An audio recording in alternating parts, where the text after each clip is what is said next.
Chapter 15. Such was the history of my beloved cottagers. It impressed me deeply.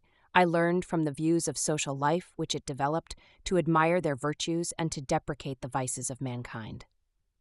As yet I looked upon crime as a distant evil. Benevolence and generosity were ever present before me, inciting within me a desire to become an actor in the busy scene where so many admirable qualities were called forth and displayed. But in giving an account of the progress of my intellect, I must not omit a circumstance which occurred in the beginning of the month of August of the same year. One night during my accustomed visit to the neighboring wood where I collected my own food and brought home firing for my protectors, I found on the ground a leathern portmanteau containing several articles of dress and some books. I eagerly seized the prize and returned with it to my hovel. Fortunately, the books were written in the language, the elements of which I had acquired at the cottage. They consisted of Paradise Lost, a volume of Plutarch's Lives, and The Sorrows of Werther. The possession of these treasures gave me extreme delight. I now continually studied and exercised my mind upon these histories, whilst my friends were employed in their ordinary occupations. I can hardly describe to you the effect of these books. They produced in me an infinity of new images and feelings that sometimes raised me to ecstasy, but more frequently sunk me into the lowest dejection. In The Sorrows of Werther, besides the interest of its simple and affecting story, so many opinions are canvassed, and so many lights thrown upon what had hitherto been to me obscure subjects, that I found in it a never-ending source of speculation and astonishment. The gentle and domestic manners it described, combined with lofty sentiments and feelings, which had for their object something out of self, accorded well with my experience among my protectors, and with the wants which were forever alive in my own bosom.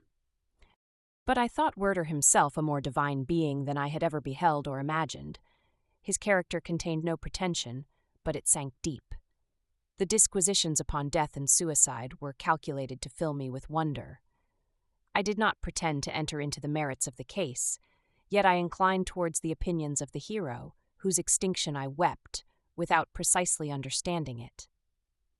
As I read, however, I applied much personally to my own feelings and condition. I found myself similar, yet at the same time strangely unlike, to the beings concerning whom I read and to whose conversation I was a listener. I sympathized with and partly understood them, but I was unformed in mind. I was dependent on none and related to none. The path of my departure was free, and there was none to lament my annihilation. My person was hideous and my stature gigantic. What did this mean? Who was I? What was I? Whence did I come? What was my destination? These questions continually recurred, but I was unable to solve them. The volume of Plutarch's Lives which I possessed contained the histories of the first founders of the ancient republics. This book had a far different effect upon me from The Sorrows of Werther. I learned from Werther's imaginations despondency and gloom, but Plutarch taught me high thoughts. He elevated me above the wretched sphere of my own reflections, to admire and love the heroes of past ages. Many things I read surpassed my understanding and experience. I had a very confused knowledge of kingdoms, wide extents of country, mighty rivers, and boundless seas, but I was perfectly unacquainted with towns and large assemblages of men. The cottage of my protectors had been the only school in which I had studied human nature, but this book developed new and mightier scenes of action.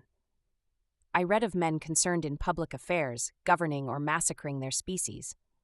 I felt the greatest ardor for virtue rise within me, and abhorrence for vice, as far as I understood the signification of those terms, relative as they were, as I applied them to pleasure and pain alone.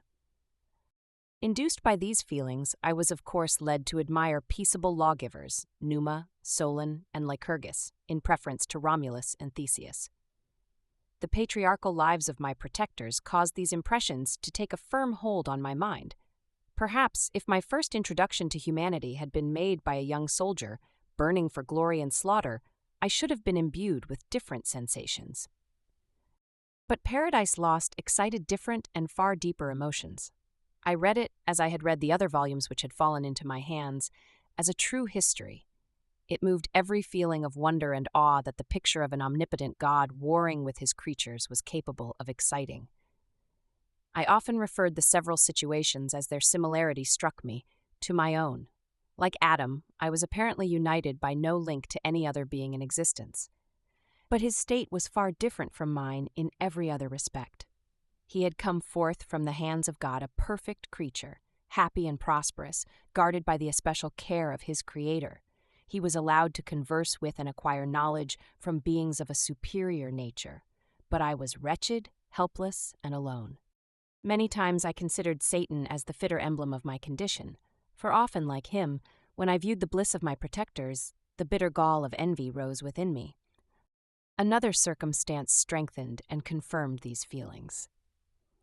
Soon after my arrival in the hovel, I discovered some papers in the pocket of the dress which I had taken from your laboratory. At first, I had neglected them, but now that I was able to decipher the characters in which they were written, I began to study them with diligence. It was your journal of the 4 months that preceded my creation. You minutely described in these papers every step you took in the progress of your work. This history was mingled with accounts of domestic occurrences. You doubtless recollect these papers. Here they are. Everything is related in them which bears reference to my accursed origin. The whole detail of that series of disgusting circumstances which produced it is set in view. The minutest description of my odious and loathsome person is given, in language which painted your own horrors and rendered mine indelible. I sickened as I read. "Hateful day when I received life!" I exclaimed in agony. "Accursed Creator! Why did you form a monster so hideous that even you turned from me in disgust?" God, in pity, made man beautiful and alluring after his own image, but my form is a filthy type of yours, more horrid even from the very resemblance. Satan had his companions, fellow devils, to admire and encourage him, but I am solitary and abhorred. These were the reflections of my hours of despondency and solitude, but when I contemplated the virtues of the cottagers, their amiable and benevolent dispositions, I persuaded myself that when they should become acquainted with my admiration of their virtues, they would compassionate me and overlook my personal deformity. Could they turn from their door one, however monstrous, who solicited their compassion and friendship? I resolved, at least, not to despair, but in every way to fit myself for an interview with them which would decide my fate. I postponed this attempt for some months longer, for the importance attached to its success inspired me with a dread lest I should fail. Besides, I found that my understanding improved so much with every day's experience that I was unwilling to commence this undertaking until a few more months should have added to my sagacity.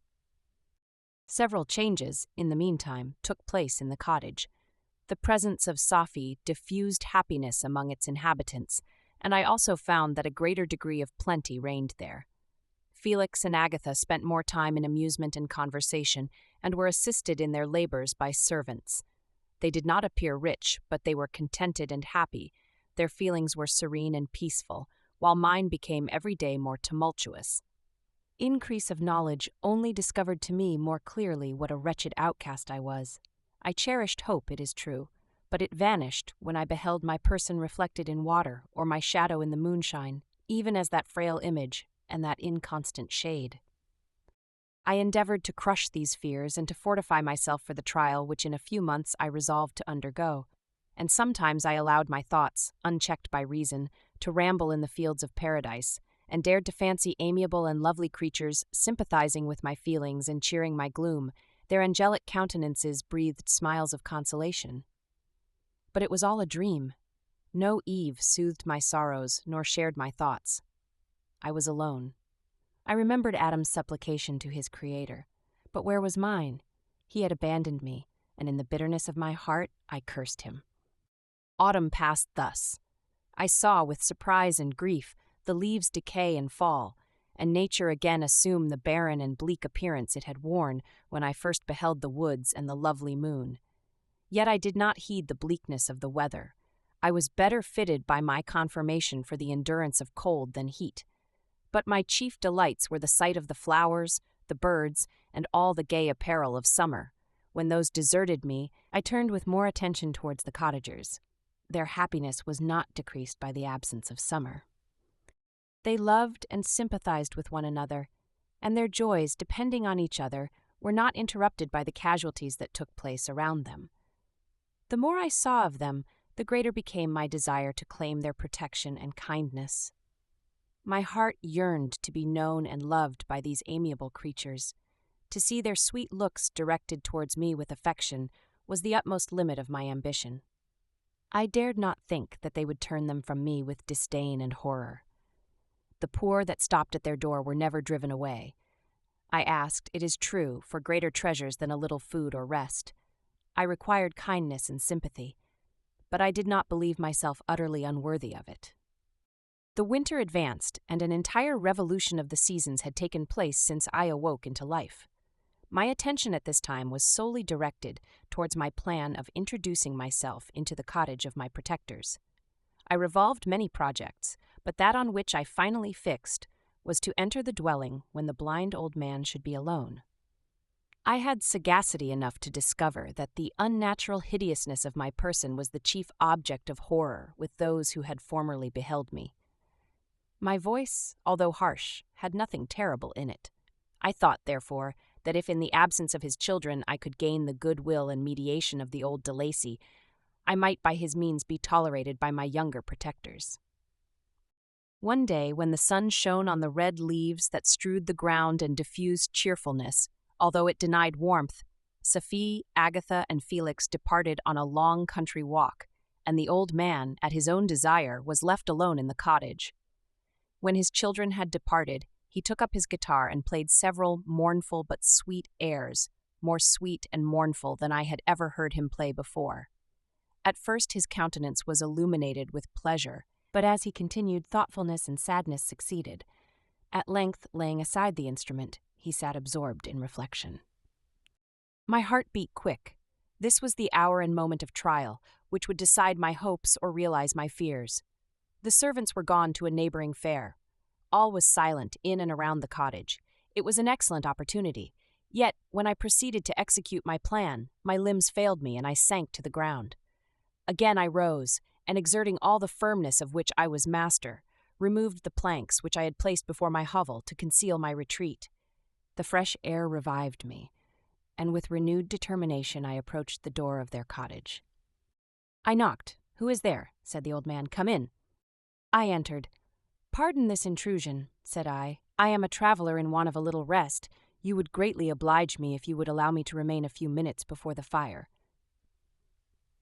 "Enter," said de Lacy, "and I will try in what manner I can to relieve your wants. But unfortunately, my children are from home, and as I am blind, I am afraid I shall find it difficult to procure food for you."